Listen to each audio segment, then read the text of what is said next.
This talk is meant to offer an introduction to Greek tragedy.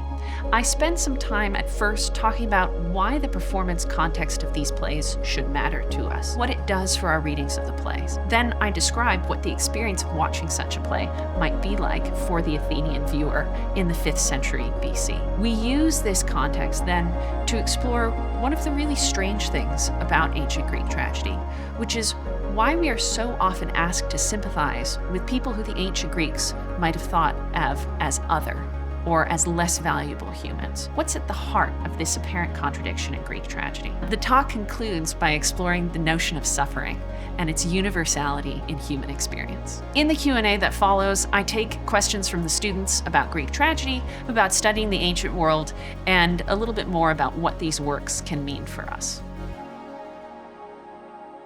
I know a lot of you have been reading with Professor Priou, and I bring up Professor Priou because those of you who have been studying Strauss are dealing, or you will at least deal with this idea of context, or specifically to context or not to context, you might say. And if you look at the screen here, I was talking to our great Professor Reinhardt before, and you have 2 frames.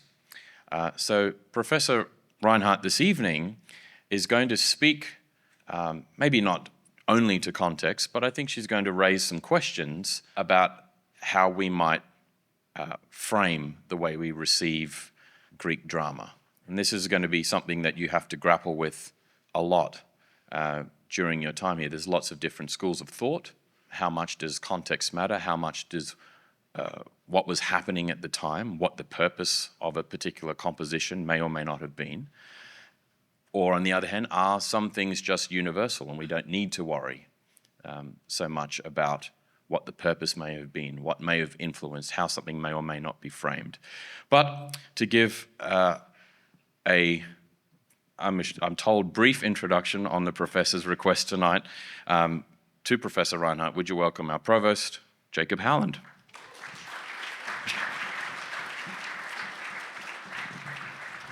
All right, well, it's my pleasure to introduce Isabella Reinhardt, and although she's not teaching this term because she had a baby over the summer and has been on maternal leave, she's proven to be a wonderful colleague and has been organizing discussions of whom we're going to invite for our Wednesday lectures. So she gets to take the stage tonight, and I think we're in for a real treat. Isabella Reinhardt is Assistant Professor of Classics in the Intellectual Foundations program, and she works on Greek thought of the 5th century BC. She received her PhD in Classics from the University of Pennsylvania in 2021. Before taking up her position at UATX, she was a senior lecturer in the Department of Classical and Mediterranean Studies at Vanderbilt University. Her research focuses on Greek tragedy, particularly the dramas of Aeschylus and pre-Socratic philosophy. Isabella's current book project, Absent Present, Language and Concept in Early Greek Thought, examines the link between abstract knowledge and language in 5th century Greece. A forthcoming article from Classical World argues that we may find traces of Parmenidean thought in Aeschylus's Agamemnon, and that these traces provide insight into the play's presentation of human knowledge, human suffering, and divine causation. Please join me in welcoming Isabella Reinhardt.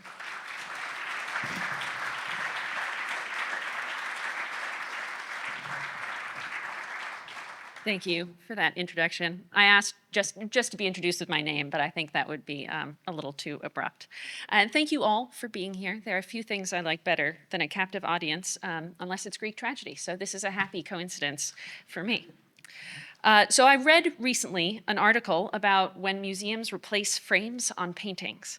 Often the frames we see were made much later than the works themselves, so the museum hires artisans to construct frames more appropriate to the period and the style in which the art was created.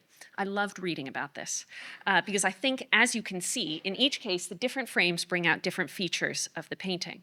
The darker frame of this Picasso, for example, makes the colors more vibrant and the shades of gray more substantial. While this painted border around the Madonna and Child works in the second frame to create a sense of depth. It's almost like you're looking through a deep window. Now, the reason I'm starting with frames in a Greek tragedy lecture is that we do the same thing with texts, although sometimes we do it without realizing. By applying different frames to the works that we read, we can find new details and ask new questions, even of a text we have encountered many times before. We can find many different ways of interpreting the same text depending on the frame we place around it. The awareness of frames is especially important, I think, when we consider texts as old and as well known as Greek tragedy. How can we read a Greek tragedy? Not only to understand it, but to find something meaningful within it, and even, perhaps, something new. That's going to be the core of this talk tonight. Now, each of us could sit down right now and read our Aeschylus or our Euripides, as I'm sure you're all doing, and I'm sure we could come away with much that is valuable. These texts have been appealing for thousands of years, in part because they're open to interpretation and enjoyment. But if we want to be students as well as casual readers, we will need to know something about the history of these dramas and the way in which others have understood them. We'll have to be able to supply historical frames as well as the frame of the armchair reader. I want to be clear, there's nothing wrong with being ahistorical or anachronistic in your interpretations, but you should know that you're being ahistorical. Otherwise, you're living in error, and that's something we're all striving to avoid. So today, I'm first going to give a historical framing of Greek tragedy, that is, the historical performance context, then discuss a particular question that this context can reveal, some answers to that question, and then finally, what this question can tell us about tragedy in general and what it can offer us as modern readers. Part of the reason that we want to know about the historical context of a play is to keep good intellectual hygiene. It's important, if we are going to develop understanding, to know what is historically appropriate of a text and what is not. You may wish, perhaps, to read Clytemnestra in the Agamemnon as a feminist icon, a character of exceptional agency in a world which grants her very little. I think this reading has much to recommend it, and it could be very effective in performance, but it's anachronistic. It is certainly not how the ancient Athenians would have understood her. To them, she was a monster. One good way to see the stakes of historical knowledge is by looking at language, particularly since we're reading all these languages in translation, unfortunately. The word logos, which I'm sure you're all familiar with, for example, can mean an argument, a proportion, an account, and by extension comes to mean something like rationality or divine order, as arguably in the philosopher Heraclitus or in the beginning of the Gospel of John, which says, "In the beginning was the Word, and arche ein ho logos." But in Homer, logos means simply speech. So if I say, the weather was really nice today, that's a logos in Homer, and that's all it is. So if you were reading Homer and you interpreted logos as divine rationality, you'd quickly become extremely confused. You'd need the historical linguistic knowledge to extract the right meaning from the text. Here's another example of what I mean. In Sophocles' Antigone, the chorus sings a famous ode in which they say, "Pola tatena kuden anthropou de notoron pele." This is literally translated something like, "There are many terrible things, but none more terrible than mankind."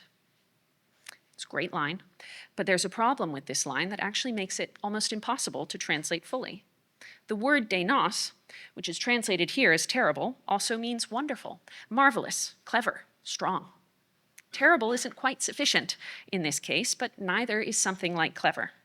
If you don't have the historical knowledge of the ancient Greek conceptual map that it grouped together cleverness, skill, and fearsomeness, you'd be likely to misunderstand exactly what it is that Sophocles meant here.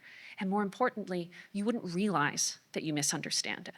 And that's an important distinction to make. So, a historical frame will help us keep good intellectual hygiene.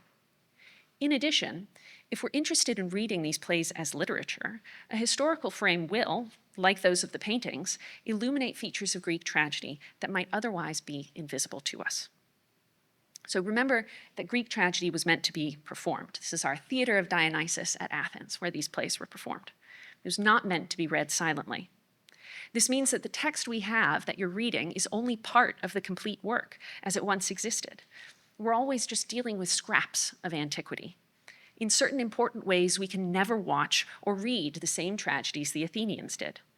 Their cultural context, what we might call their Erwartungshorizont, or horizon of expectation, which was so different from ours, brought out different things from the text. But by reconstructing their frame, their context, we can maybe, with luck, reconstruct some of their meaning. So when we look to the performance context, it matters because it's part of what tragedy means and how it means it. So now we're going to go back in time. Imagine that you are going to watch a tragedy. It's early in the morning, and it's still dark outside. You're an Athenian citizen. It's March of the year 458 BC. Over the last few days, you've been participating in the celebration of the city Dionysia, a festival in honor of the god Dionysus. Before the sun rises today, you make your way to the theater of Dionysus at the southern foot of the Athenian Acropolis.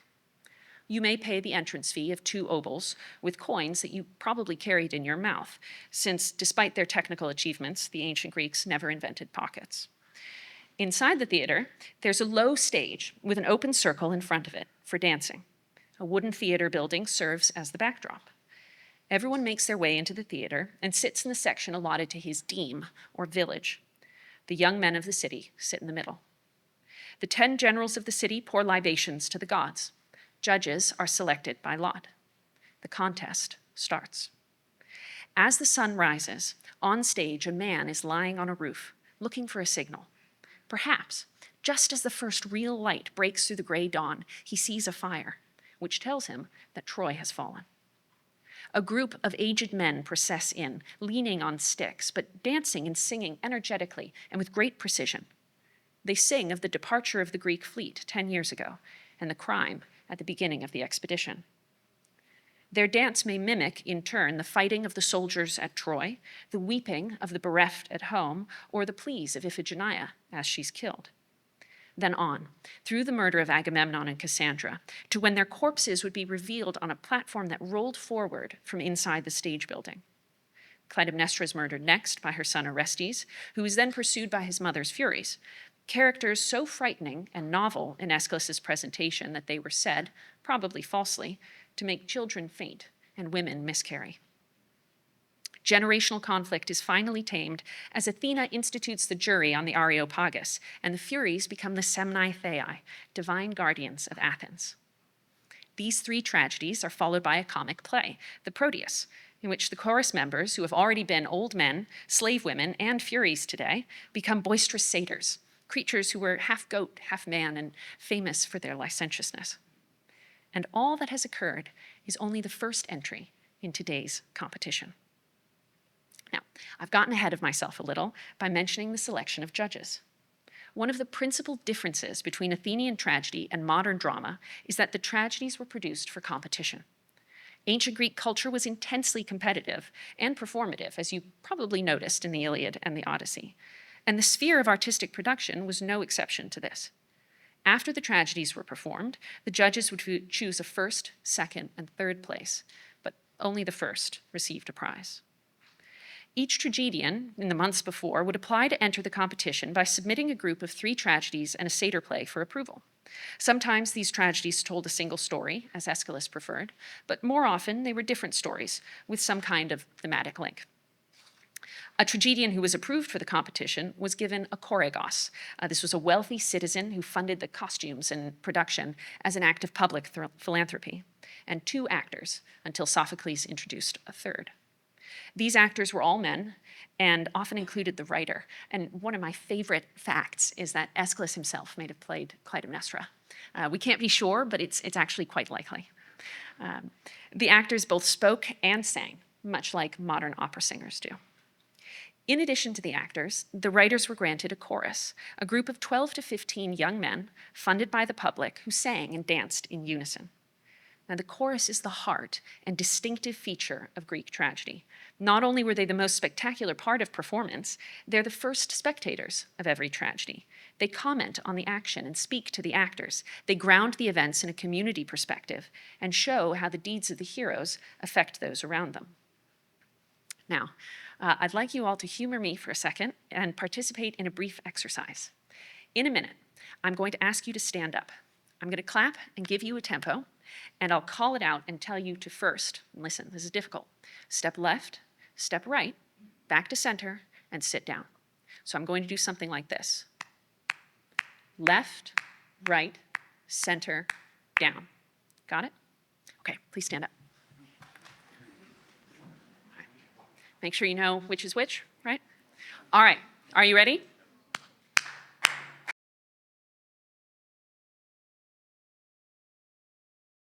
Great. Okay, thank you. Who bumped into someone? Raise your hand. Okay, all right, better than I thought. So there are 2 points I want to make about that. The first is that moving together is quite difficult, and it takes a lot of practice.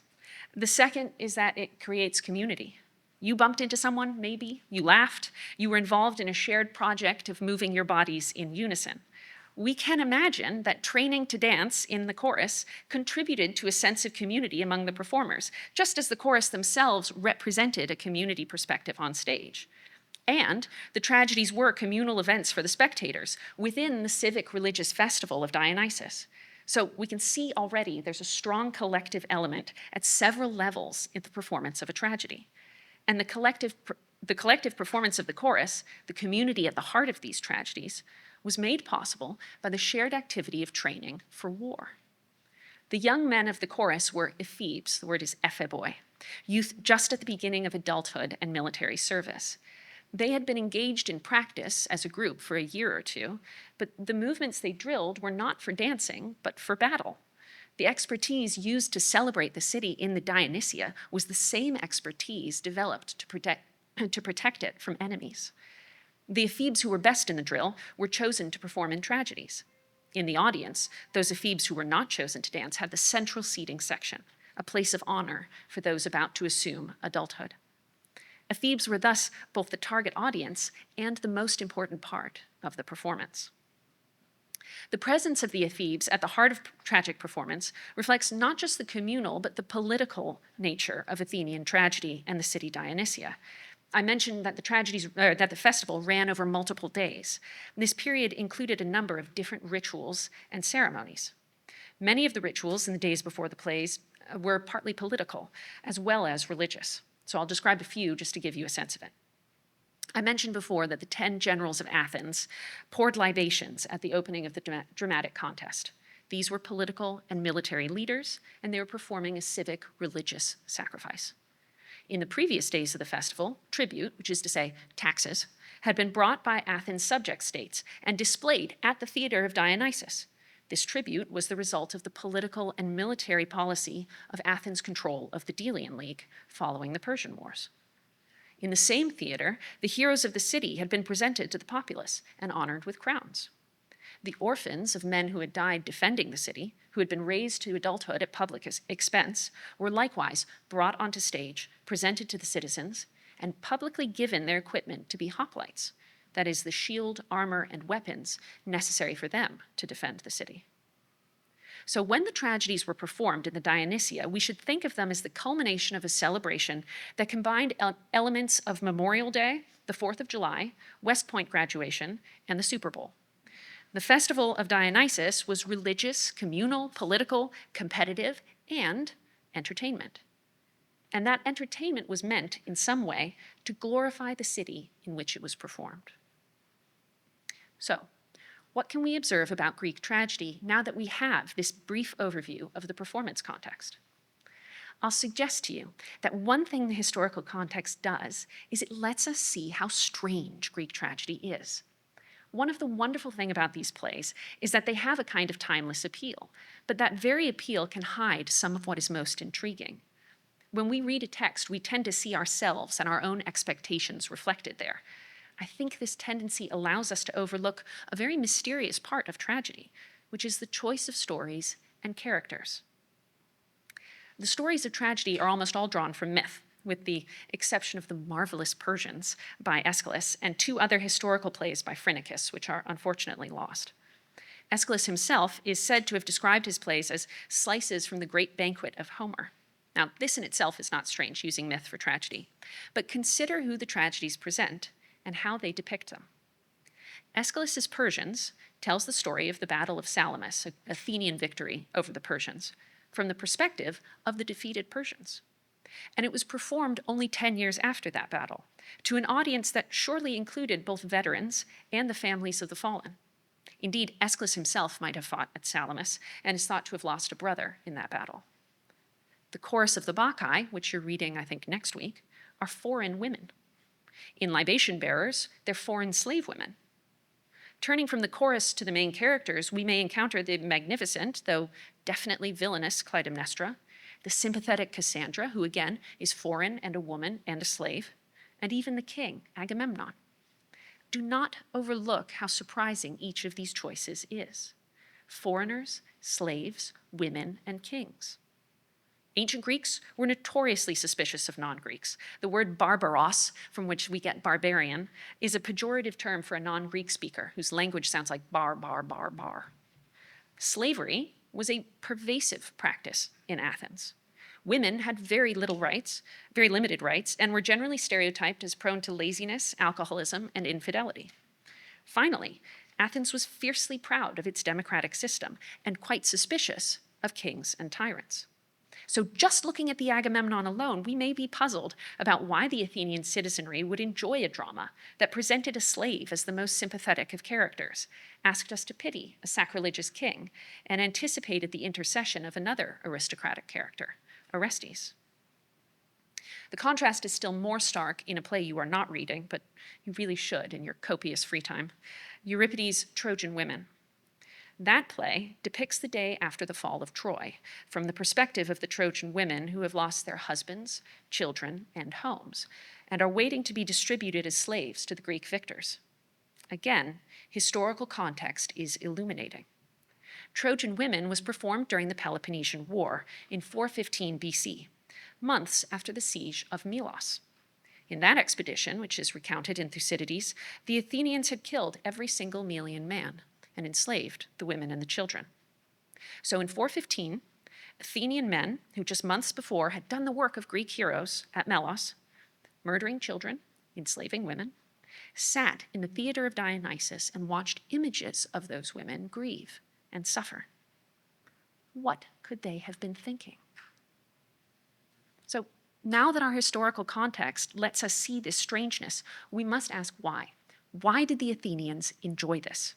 We know they must have, because while Trojan Women did not win the competition, it placed second, the Agamemnon did win, as did other plays that presented this kind of sympathetic other to the audience. From what we know of performance context, tragedy may seem so far to be a very masculine type of performance. But despite the fact that these plays were performed by and largely for men, despite their association with the new manhood of the Ephebes, they have a perplexing habit of articulating the position of women. Despite the festival's participation in civic, democratic ideology and its emphasis on freedom, communal responsibility, and patriotic action, the plays prefer foreigners, slaves, and aristocrats as heroes. This gap between the reality of the audience and the stories on stage persists in, I believe, all of our surviving tragedies. So how should we account for the sympathetic other, now that we know it's there? A number of different explanations have been suggested for both particular tragedies and the phenomenon of the sympathetic other in general.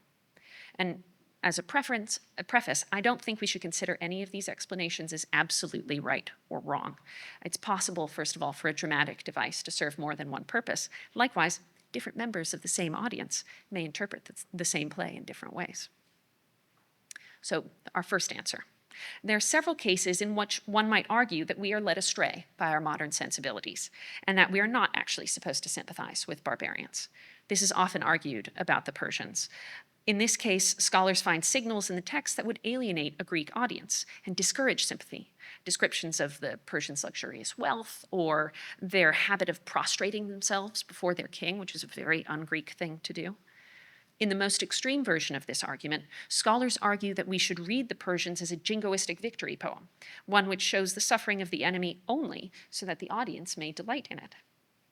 I do not think that such an extreme interpretation is correct, in part because of the presence of the sympathetic barbarian, like Cassandra, in many other tragedies.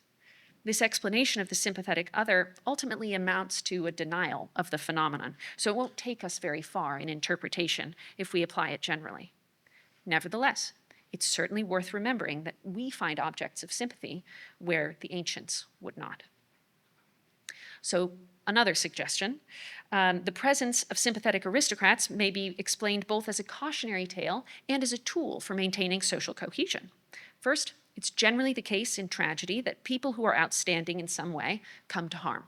So if you ever have to choose, it's much better to be a member of the chorus than the protagonist, because only the chorus is guaranteed to survive.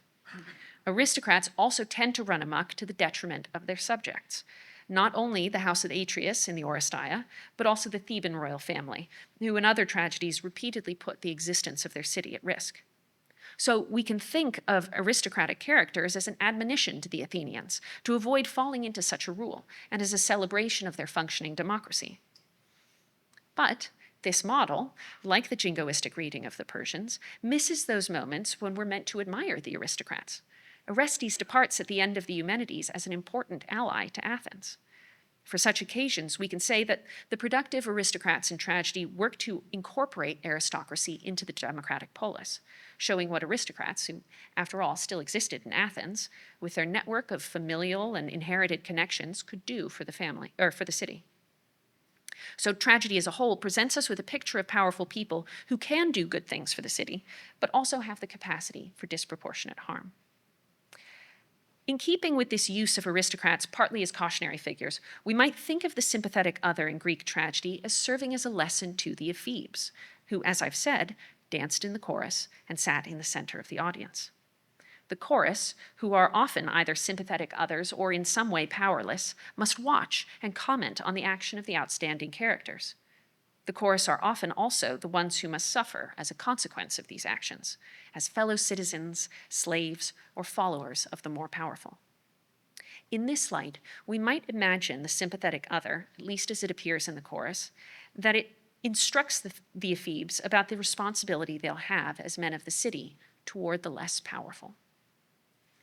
But if that's the case, why was it necessary to pretend to be these figures? Why couldn't the ephebes just sit and watch someone tell them a story about being kind to those less powerful? Why ask the ephebes to behave like women or luxurious foreigners? Perhaps, it's been suggested, for the discovery of the self through playing the other. That by taking on characteristics and worldviews that are alien to his own, the ephebe may know his own self, his position as an Athenian man, more clearly. And this is the interpretation I'll be building on for the rest of this talk. In this way, we can consider the participation of the ephebes in the tragedies as an expansion of the self, and correspondingly an expansion of knowledge, like that to be experienced by reading. To skip over to Italy and forward a few hundred years, Seneca the Younger, in his De Brevitate Vitu, on the shortness of life, argues that those who give their life to philosophy and leisure, and for leisure we can understand reading and learning, what you all do, that they alone really live. For it's not just their own lifetime that they watch over carefully, but they annex every age to their own. All the years that have gone before are added to their own. From no age are we debarred. We have access to all. And if we want to transcend the narrow limitations of human weakness by our expansiveness of mind, there is a great span of time for us to range over. Seneca here describes the benefit of study as an expansion of time. When we read, the span of our life widens backwards to include the lives and experiences of those with whom we are communing. In this way, we need never think our life too short.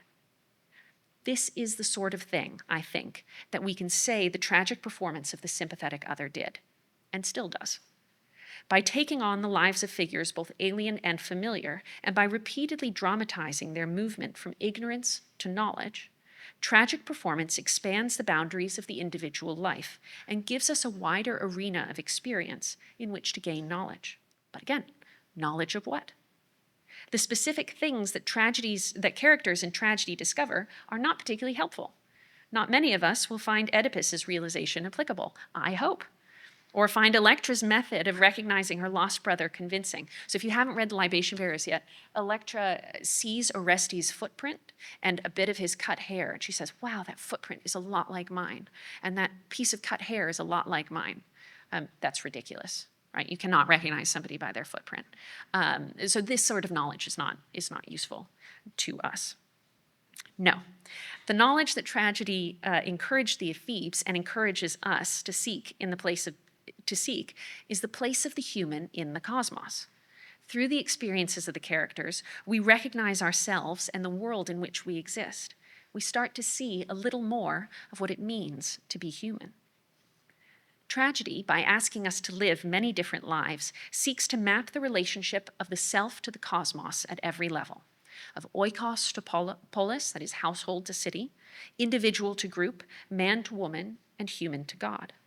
It shows us those who are entirely embedded in their community, the chorus, and those who are outstanding from their community, for good and for ill.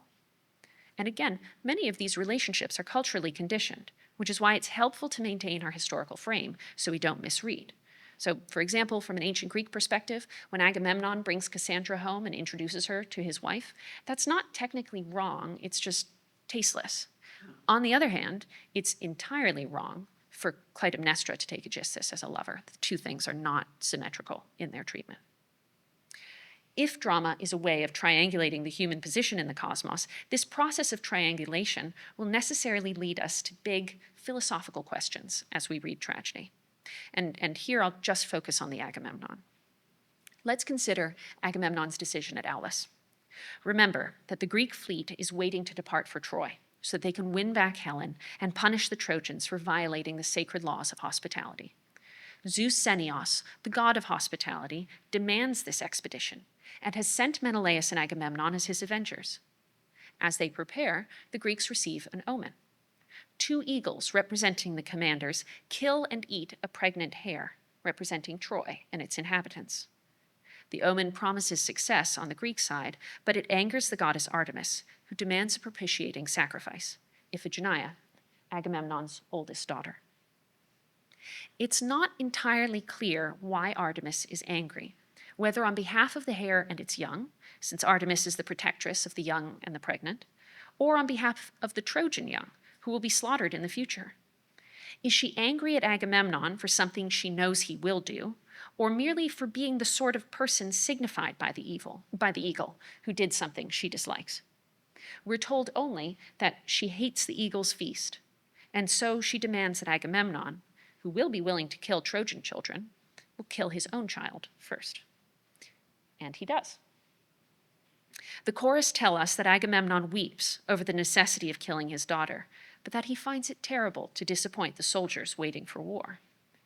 Agamemnon presents the choice here as either polluting his house or angering his allies. We, however, can see that this choice is also between angering Zeus and angering Artemis.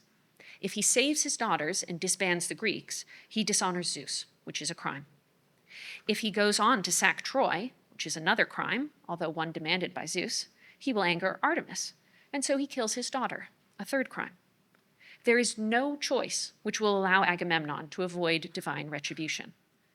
And yet, when the chorus tell us that he made his decision and he put on the yoke strap of necessity, deciding to kill Iphigenia, we still feel that he has made the wrong decision. It is themis, he says, for the soldiers to demand her death. Themis is a word that means both divine law and something that is proper according to divine law. It is exactly the wrong word to apply to a human sacrifice, especially a parent's sacrifice of a child. And so we know from the beginning that there are many reasons why Agamemnon must die, although similarly, Clytemnestra will not be right in killing him. All right. So hold that scene in mind, and let's turn back to the idea of tragedy as a way of asking the big questions that triangulate the human in the cosmos. For example, what should we make of human agency? While Greek thought sees no contradiction between free will and fate, the scene suggests that Agamemnon is punished for something he has not done yet. And the punishment for the crime he is about to commit is that he should commit another crime first, and so become doubly condemnable. Agamemnon has no path to moral action, and yet he will be punished for behaving immorally. Now, I think Agamemnon's predicament feels true to human experience. There are moments when personal agency fails, and there's danger of losing sight of morality. Agamemnon's predicament leaves him capable only of destruction. He destroys his daughter so that he can go on to destroy a city and its people. He's so weak that he cannot escape this bind, but still so strong in this one fatal way that he can bring down Troy, a great city. So in addition to agency, this scene should lead us to start asking questions about human strength and human weakness, both of which appear here in their full intensity. Of course, we can neither hold Agamemnon entirely responsible nor absolve him entirely of the action. His own character and the demands of the gods have brought him to this crisis. So in addition to considering the scope of human action, we should look at the gods themselves. Why should Artemis think that the death of the innocent hare and the innocent Trojans is alleviated by another innocent, Iphigenia? It's well known that the Greek gods are cruel and capricious, but here they're so inscrutable that they seem to be beyond logic entirely.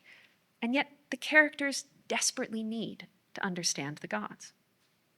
In the middle of their story about the departure at Aulis, right before the demand of Artemis, the chorus pause and sing instead to Zeus, whoever he is. They don't know anything about Zeus. They don't even know his name. Zeus is just a guess. All they know about him is that he exists. All they know about his plans is what has already happened. They need to understand why these terrible events occurred. Zeus knows, but the chorus can't reach him. And so the chorus's act of asking about the gods really tells us more about ourselves as humans and about the profound limits of our understanding. Finally, we can observe that Agamemnon's destruction is not limited to his family and the people of Troy. Many Greeks die in the Trojan War, and although the warriors are eager to set out at Aulis, by the time of Agamemnon's return, the Greek people have grown resentful on behalf of their lost husbands and sons. And this is where we get the fantastic characterization of Ares as Chrysamoibos Ares, the money changer of the dead, that he converts living men to jars of ash. The actions of exceptional individuals have wide repercussions, and so the story suggests that perhaps it's better to live in a community without heroes, and to live a life which avoids the envy of the gods by eschewing excessive wealth and success. And so we can consider that the good life may be one of perfect mediocrity, one characterized by quietude and even a lack of innovation. I doubt we will all agree with that idea of the good life, but it's an implicit argument of the tragedy, and it invites us to answer it.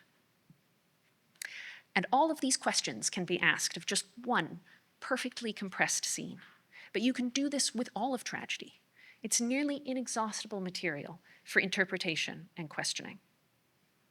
Now, there's one very important feature of the decision at Aulis that I have not addressed, although it looms in the background of all we've been discussing. The one constant in all considerations of this scene, and I think it would be safe to generalize and say all of Greek tragedy, is suffering of Agamemnon, Iphigenia, Clytemnestra, the Trojans, and the Greeks. If tragedy is a way of triangulating the self in the cosmos, as I've suggested, then the constant, firm point of reference in this triangulation is suffering. This, according to tragedy, is the essential landmark in the navigation of the human self. And in my view, this is what is most valuable about tragedy. It's something the ancient Greeks were constantly aware of, and something that we are fortunate to be able to forget most of the time, but we cannot forget it forever. You will die, everybody in this room, and before that, you'll suffer. Maybe you'll crack a tooth, maybe you'll bear a child. I hope nothing worse.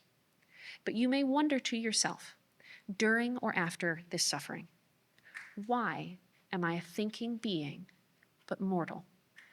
Why do I have the desire and the feeling of being able to accomplish anything, but so little time and so little strength? In answer to these questions, Greek tragedy says, yes. Tragedies show us the most awful suffering imaginable. Oedipus stabs out his own eyes. Andromache sees the body of her murdered toddler. Cassandra has to walk into the house where Clytemnestra is waiting for her. Tragedy says yes about suffering, and it's not a comforting answer, but it recognizes this essential contradiction that we all share, our glory and our weakness in one body. This recognition is one of the gifts that the humanities give in general, but tragedy in particular.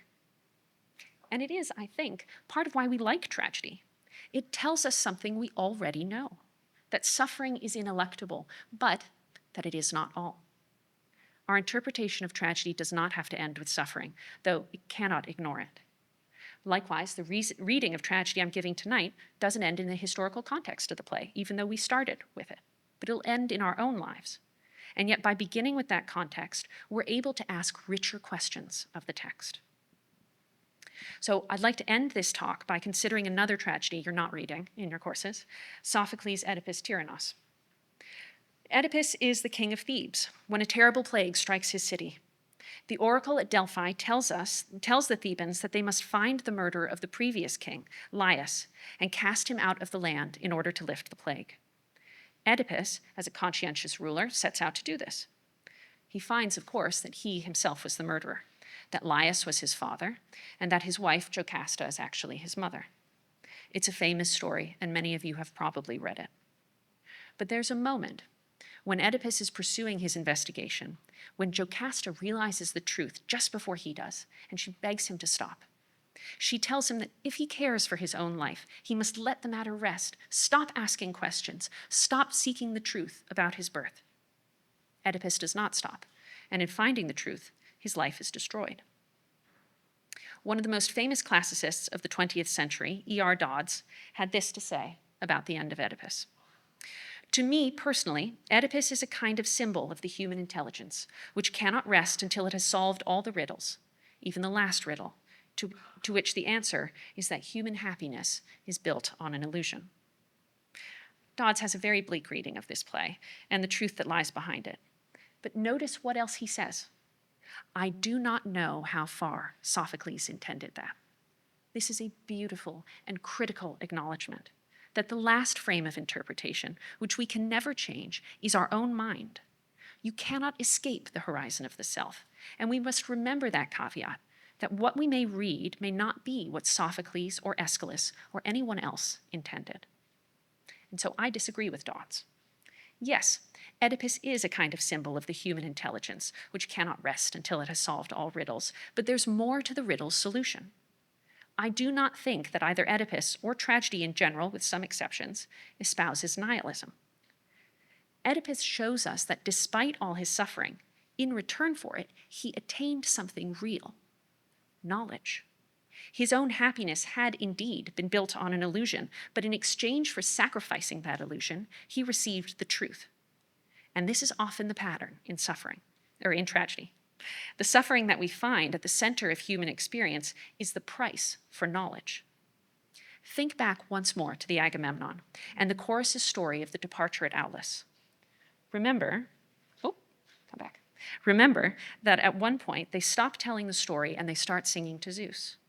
When they do this, they mention Zeus's law for humans, topathe mathos, learning through suffering. If I were ever to get a tattoo, which I won't, it would be this. And if any of you ever get a tattoo, it should be this. But you don't need it, really. Tragedy reminds us that this exchange, learning for suffering, is always written in our lives. This is the place of the human in the cosmos, what the Ephebes must learn and which is still true for us.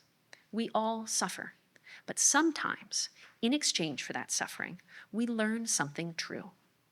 Our knowledge is partial, retrospective, and hard-won, but it's real. That's what Oedipus gets at the end of his riddle.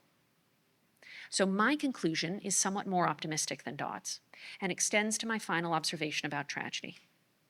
It's a genre about human suffering, but it grants us the possibility of gaining something real in return, the truth. And it seems to me that to take stories of some of the worst suffering you can imagine and to assert not only that we gain knowledge from them, but that they can be beautiful and even entertaining is a most beautifully human achievement. There are many marvelous things, but none more marvelous than man. Thank you.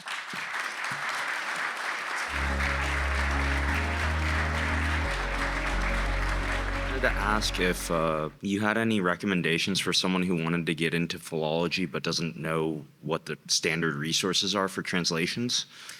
So do you mean about learning the languages or looking at different translations? More like doing translation, so I guess I would be more curious about where to find historical definitions or how to derive them from looking at original texts. So that's an excellent question, and there are actually a number of very good resources. So there are hard resources like Lexica, and there are standard ones for both Greek and Latin. I'm sure there are for other languages as well. And these will have the historical usage in them. They'll give you certain usages, and they'll say Aeschylus uses this word this way, but somebody later uses it in this way. And that will be there right in the entry in the lexicon. There are also marvelous online resources like the Thesaurus Linguae Graecae, in which you can, it's not very user-friendly, unfortunately, but you can go on and you can see a number of different lexica in the same place, and you can look through the entire Greek canon and look up words as you go. So it's a little bit complicated, but I'd be happy to talk with you about it sometime and show you these resources. Wonderful. Okay, thank you. Hi, I'm Christian. Thank you for the illuminating, pardon me, discussion. I was wondering if there might be some credence to the theory that I'm not fully aware of why certain plays were preserved, but is it perhaps that some of the people who preserved and translated these plays selected the content of the plays because of their own beliefs, and that might account for why there is a focus on the other, like the non-Greeks, the slaves, et cetera? That's an excellent question. So essentially you're asking, do we have a biased sample? So yes, but I think not in the way you're asking. So the reason our plays survive, and we have so few plays. We have 6, maybe 7 of Aeschylus, because Prometheus bound, maybe not. We have 7 of Sophocles, and I think we have 16 of Euripides.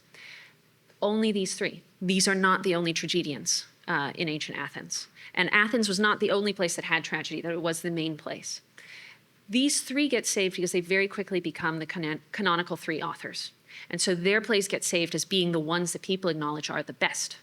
And they're taught in schools, and that's part of why they're saved. But in answer to your question about who the people presented in them, we have, thanks to the scholars at Alexandria, lists of many, many plays that were performed. So we know, for example, that Aeschylus wrote, I think he wrote 200 tragedies. And we have the titles of a lot of them.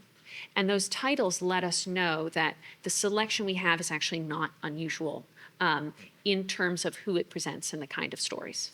That's how we know, for example, that there are really, we think, only 3 historical tragedies that were put on. We know Phrynichus's titles, and people write about them, but the only one we still have is Aeschylus's. Yeah, Thank you very much. Do you think that happiness is inversely correlated with our knowledge of what is real? No, I don't. Because maybe I misunderstood something, but it seemed like it's like as you become more aware of the illusions you believe in, you become less happy and more in suffering. I think that's true in the case of Oedipus, but suffering doesn't always go on forever, right? Think about it as preparing for an exam. You suffer while you study, and then you know it, and you can go on living your life, and you have that knowledge, but you're not suffering for it anymore. So I don't think it's necessarily the case that your suffering reaches a pitch and you stay there forever, gaining knowledge in your despair. I think sometimes you suffer, you learn, and you move on. So by finding what is real, then you eschew this illusion of happiness, and it allows you to find real happiness? Yes. Yeah, I would say so. But I don't know that that's reflecting the plays. That's my answer as somebody who tends to be fairly optimistic. You may think differently. Thank you. Thank you so much for your talk, Professor. You talk about the good life for the Greeks being one potentially of mediocrity. If you were to frame that within the status quo, obviously the Greeks lived different lives than we did. How would you frame the Greeks' version of the good life for us? So that's a good question. First, I would say that not all Greeks feel this way, right? You've read the Iliad, you've read the Odyssey. The Homeric heroes would really object to the idea that the good life is one of mediocrity, though the chorus seemed to think this in the Agamemnon. I would say that now, Professor Priu's lecture a few weeks ago, where are you? There you are, talked about running a nice coffee shop, I think. The idea is not that you never do anything worthwhile, but that you never attract envy. So if you live a life where people don't want to take something away from you because you have too much, then you'd be living the life that the chorus think is good. Thank you. So if there's more to these tragedies than suffering, and if Oedipus got at least knowledge out of his tragedy, who gets something out of what happens in the Agamemnon? What is there to be gained if like everyone is just dying and the villains win? Good question. So there's actually a story about this. That a group of Athenians go to the theater of Dionysus, and a young boy goes with his father. And on the way home, he says, Dad, Zeus is awful. Like, he's just setting all of these people up to commit horrible crimes, and they kill each other, and the gods don't step in and do anything. And his father says, son, that's what you get for falling asleep after the first tragedy in a cycle. To which my answer would be, in the Agamemnon, nobody gets anything out of it. But when we get to the Eumenides, we see that Aeschylus offers us a kind of second best solution. That the Agamemnon shows us a world which is terribly out of joint and which everybody is suffering. And people are getting vanishingly little from it. I mean, Agamemnon should be getting a lot. He's the hero who defeated Troy. He's the leader of the Greeks. And he gets murdered in his bathtub. By the time we get to the Eumenides, we have the installation of a system to keep the world from falling apart this way. A system where people can come together and do the hard, rather unsatisfying work of settling conflict. And I think the idea of this is that you can see the suffering of others, and then after that, you can take that and learn from it yourself. And this is what the jury process does on the Areopagus at the end of the Eumenides. Okay. So I think we have to wait for anybody to get anything out of it until the last play.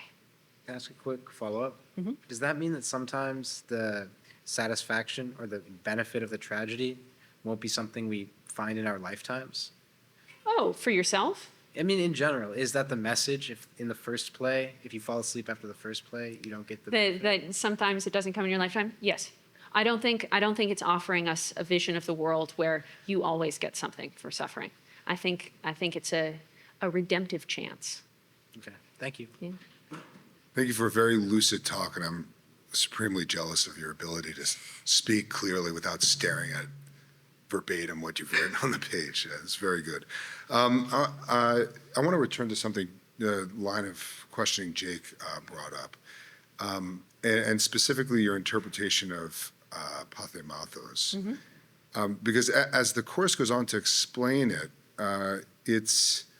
it doesn't seem like it's the kind of suffering that goes away. It's not the suffering of being like, having your eyes torn out. It's the suffering of remembering your past transgressions, and they make you temperate or moderate. And this is referred to as the violent grace of the gods. The charis bios. Yeah. And it seems like an enduring suffering. And I don't know, earlier I asked you, before you came up here, how somebody so bright and optimistic could study Greek tragedy. And I wonder, is it maybe a little bit less cheery, or is it less of a positive outcome? Is it? Oh, yeah. Yeah. Yeah, no, I'm sorry. I didn't want to give the impression that human suffering in the Greek tragedy stops at any point. And human suffering as a baseline condition, even if it's just waking up in the morning feeling sore, is not something that stops at any point. I think in the tragedies, what you see is something very hard won, something which is at best a very cold consolation for everything that people have gone through. But I think especially that line, it is a consolation. The pathemathos that Zeus gives is something that is not present in the age of his father. And this is sometimes thought to mean that people just live and they don't suffer, right? Mm-hmm. It could also mean that they suffer and they don't learn. And it's the innovation of Zeus that human beings do suffer. They don't get to live like they did in the Golden Age, but they also gain in wisdom. That both of those things together are now the lot of humans, rather than just the one or the other. So I think my own view of human life is not perfectly aligned with the Greek tragedies, certainly not. And I think those two may certainly have bled into each other during the talk, but I do think that we're offered this one salve to everything we have to go through in the tragedies, and that's knowledge. Particularly for the Greek tragedies, how do you make good adaptation and how do you recognize good adaptation? I am very open to adaptations that go wild with Greek tragedy. I don't think there's one right way of doing it. I often think it's a mistake to try to replicate too much the original performance conditions. So these Greek tragedies, I didn't mention, they're played in big masks and wigs, so you wouldn't see anybody's facial expression. That's very hard for us to appreciate now, I think. We're not used to seeing masked performance. When it comes to performance, what you're doing is a kind of interpretation that's different than scholarly interpretation. So there's a much wider remit for what you can do. So I don't know that I could say there's one way that's good or one way that I recognize when it's good. I recognize it when I see it.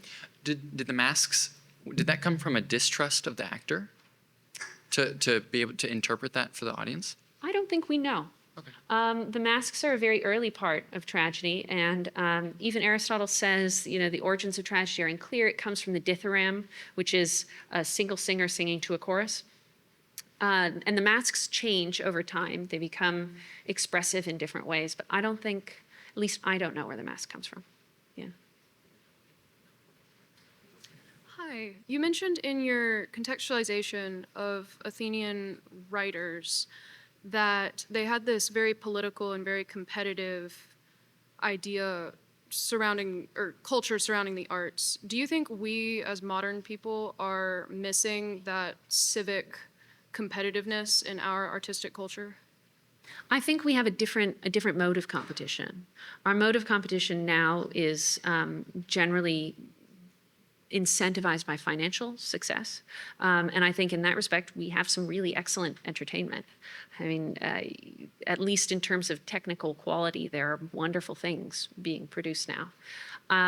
The Greek mode of competition is very different, I think, than the way that we think about things, because it's an intensely personal competition and it goes into every part of your life, right? You would go home and you'd be like talking to a friend and chopping up carrots, and you'd say, my excellence in chopping up carrots is much better than this person's excellence in chopping up carrots, and that would matter to you. And it seems silly, but it extends to every single sphere of your life, and you'd perform it that way. You'd want people to see that you were excellent. And that leads to some really great things. And it leads to a situation where we have these competitions for tragedies. But, I mean, these tragedies are thought to be the best. Aeschylus, Sophocles, Euripides, even the ancient Greeks thought that. We have lots of other tragedies, so it's not like it unerringly produced hits. I think there were failures there as well. So I don't know if we're missing anything that we wouldn't have to change our whole selves to get. Thank you. How do you choose the translation like you use on the slideshow? And is there ever like confirmation bias in the translation you use because it has the right text? Or I've had a number of good ideas where I say, gosh, this must be exactly what Aeschylus was going for. And then I go and I check the actual Greek, and it's not the case. So the translations can lead you astray all the time. This particular translation is from the Loeb editions, which I think we have some in our library. They tend to be quite dedicated to sticking to the text as much as possible and less wide, poetically interpretive. The reason I like this particular one is that Aeschylus's language is extremely dense, and it includes in the Agamemnon lots of images that kind of branch out throughout the rest of the trilogy. Green and Lattimore, which you're using, is good with this too, but I think Summerstein's actually the best in showing us the kind of denseness and complexity of that language so that you can notice it again later. And that's why I prefer this one. thank you. I think you gave an excellent lecture, and it was indeed very clear. I want to ask you about the theological implications of tragedy. So it's in the theater of Dionysus. It's in the sacred precinct of Dionysus. Dionysus is understood to be a spectator of the tragedies. Nietzsche's already been mentioned, right? So he claims that tragedy is about a kind of interaction with or contact with this kind of underlying Dionysian reality. And do you think that makes sense? I mean, I am struck by the fact that the choruses in Greek tragedy, and we see this in the Agamemnon for sure, kind of are oscillating between a kind of manic high and a depressive low, right? They're like excited and grateful and thankful, but then it's always run through with strands of anxiety. And that kind of strikes me, you sort of see similar things like in the Hebrew scripture with the sort of numinous character of God. You can't get too close. And, you know, do you fear God? Do you love God? You're commanded to love God. I mean, is this what happens when we get, like, is it the case that Nietzsche might be right, that sort of at the heart of tragedy is this entering into the, close to this ultimate reality that just causes us to begin quaking and shaking and doubting and oscillating in some way because we're just not sure what's going on. I don't know if that question makes sense, but I'm just curious what your thoughts are. I think there's something ecstatic in tragedy that could only be possible in association with Dionysus. Dionysus, in addition to being the god of wine, he's also the god of, ecstasy, wildness, doing things you're not supposed to do, and also disguise. So the idea of dressing up and being somebody else is a very Dionysian idea. The relationship of Dionysus to tragedy is kind of fraught because he doesn't appear all that often in the tragedies, and it's not that clear, as your question brings out, why these are seen as a kind of way of celebrating the god. But I think it's less of a way of saying, here's a sacrifice to Dionysus and us performing this, and more a way of saying, Dionysus allows us to step beyond the bounds of the self. Just as we're allowed to behave in ways when we worship Dionysus that we wouldn't ordinarily do. So worshiping Dionysus, you'd get really drunk, like drunk to the point of hallucination. And that's required and expected. And just as he allows us to do this sort of thing, he allows us to live outside the self in order to gain more knowledge. So I think you're absolutely right, that it's some kind of ecstatic presence. One more thing occurred to me. You know, the Greeks understood Dionysus as like the other with a capital O. And we'll see in the Bacchae that he like defies the principle of non-contradiction, the principle of sufficient reason. I mean, he's just absolutely other. And that also has a kind of resonance with, let's say, biblical religion, you know, that it's just so absolutely other that we begin, like, yeah, we just sort of realize that our understanding of ourselves and our world is sort of constructed, and the construction just kind of falls apart in some way.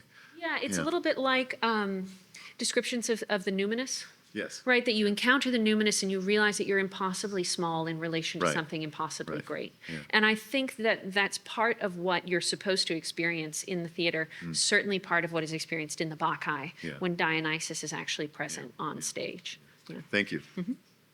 Thank you very much for your talk. Students in Knowing, Doing, Making Wisdom just completed a study of Plato's Symposium. And of course, I'd like to ask you a question about that. At the very end of the dialogue, Socrates, Agathon, and Aristophanes are the only three who are still awake, and of course, they're still drinking.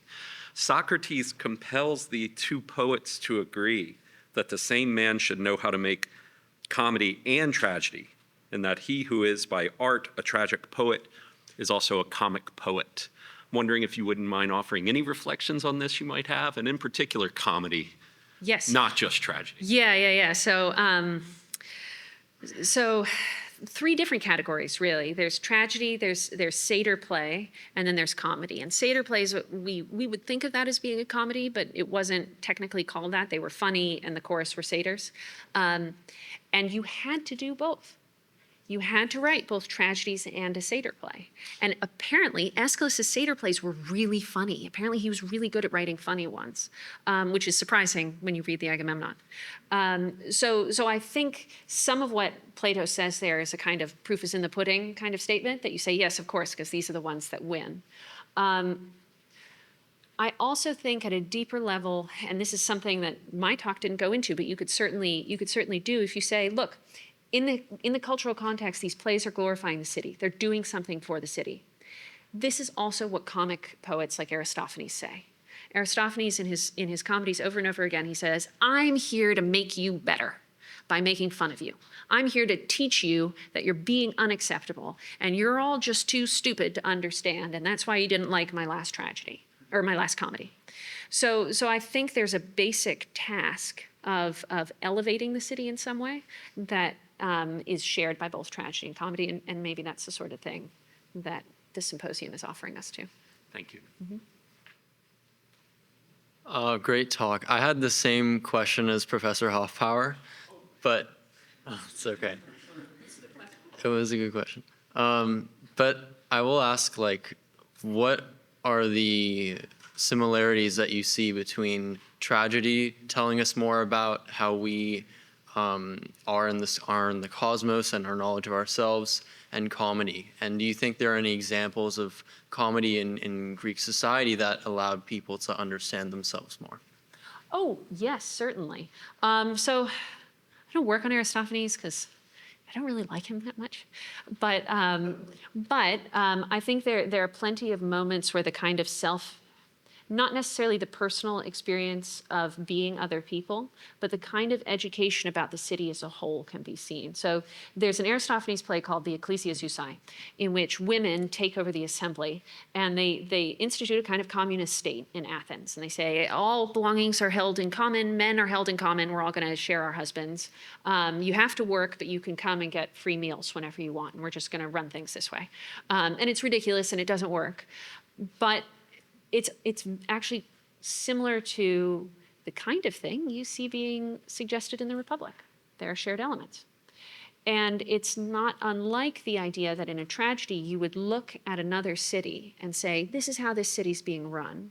It's a little bit like us, looks like a Greek city, but they have these bad kings. And really weird things happen there. And this happens a lot with thieves. And so in each case, you're offering a kind of alternate reality of what Athens could be. And I think watching that, I wouldn't venture to say that everybody thought the same thing, but watching that, you would say, well, this is maybe what's good about our system, and maybe this is something we should change. Or maybe you just watch it and recognize the similarities and something else happens. But I do think there's the same kind of mechanism going on there. Thank you. Thank you very much. I was wondering if you think maybe the curse on the house of Atreus could be expanded to say something about humanity as a whole. I think the image of the hair, you could draw parallels between that and the curse on the house of Atreus. So I was wondering if you could expand that even further to humanity as a whole. Do we have any self-destructive tendencies that we're doomed to repeat? Oh, well, for sure. Yes, is the short answer. And you're right that the hair that gets eaten, the babies inside the hair, could easily be Thyestes' children. I don't know if you all talked about the dinner of Thyestes, but Agamemnon's father, Atreus, fed his brother's children to him for dinner. Not a good thing to do. So I think in terms of saying this particular family has lessons for all of humanity, there's a way, I think there are many ways of saying yes. And many ways of forming interpretations where you say, this is what's meaningful that we should take away from this that applies universally. I think you could also look at it and say, this is one famous, really messed up family that makes for a great story, and that story can tell us lots of things.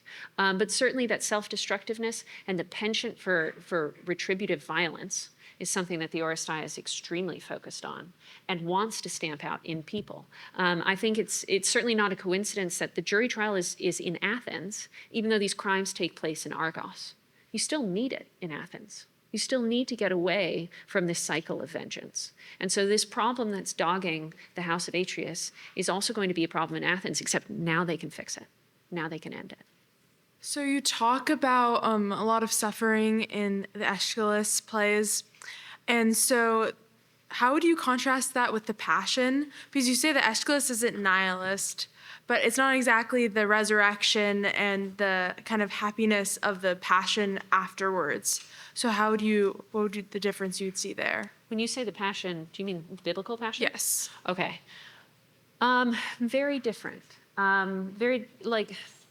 It's hard to think of a world where we don't know the story of the Passion, just like it's hard to think in a way that's not conditioned by Plato. But I think there is no personal redemption in the worldview that Aeschylus gives us. That doesn't happen. You're not going to go to heaven. There's no paradise waiting for you. There's no salve to end your suffering. The best you get is you go to the underworld, which is kind of like being in an airport terminal forever. Right? It's really boring. It's really gray. You wish you were alive again. So there's none of that redemption at all. And so what I've offered, and I think I've offered it too cheerfully, which is a problem with my affect. What you're offered instead is understanding. Understanding that there's nothing better waiting for you, and understanding the world in which you get to live for a very short time. Thank you. So this is quite a different style of question. When I write an essay, people usually tell me that, their feedback is usually, what was the point? And I noticed that you drew a very beautiful and profound point in your talk about like the sympathetic other and what it does for us. And I'm just wondering if you have tips for writing good essays about like profound points. I have two things that I do, if this helps. The first is that I always ask myself, what's the point? And I ask myself that a lot. I say, what is the point, Isabella? And then when I figure it out, I write it in bold at the top of whatever I'm writing. The second thing I do is that I talk through everything I write to my husband over and over and over and over again. So I can give you his number if you like. But you could also, I highly recommend finding somebody who will listen to you talk through things. With all papers, this is a really helpful thing to do. If you can talk through the argument you're going to make, it'll be much easier to write it down. And so you can kind of trade off with someone. And that always makes me feel a little more defined in what I'm thinking. Yeah. Hi. What do you think are the consequences of a society that no longer values this sort of sympathetic triangulation, when we don't have a festival for Dionysus, so to speak? I think we probably, in our daily lives, have more sympathy for the other than the ancient Greeks did. And Trojan women is a good example, right? Because they go to the theater and they say, wow, isn't this sad, these poor women? They did that, right? They did that just a few months ago, and we have no evidence of anybody ever saying, maybe we shouldn't do this anymore. Go kill an entire city and enslave the women. So we in our daily activity, I think, and this is one of the beauties of modernity, have much greater capacity for sympathizing with people who we declare as other. We don't, however, I think as much come together in one place and kind of ritually think about that. But, you know, I think we do it less ritualistically, but more habitually in our entertainment too. We're very used to watching things and reading things that ask us to sympathize with people we're not used to sympathizing with. I think when that stops, then we'll be in trouble. And I think you can probably learn a lot about who we think is the other and who we think is really sympathetic by doing a kind of survey of popular culture. So definitely those categories shift, but I think we're still doing it now, and we're doing it more than ever. All right, thank you all very much.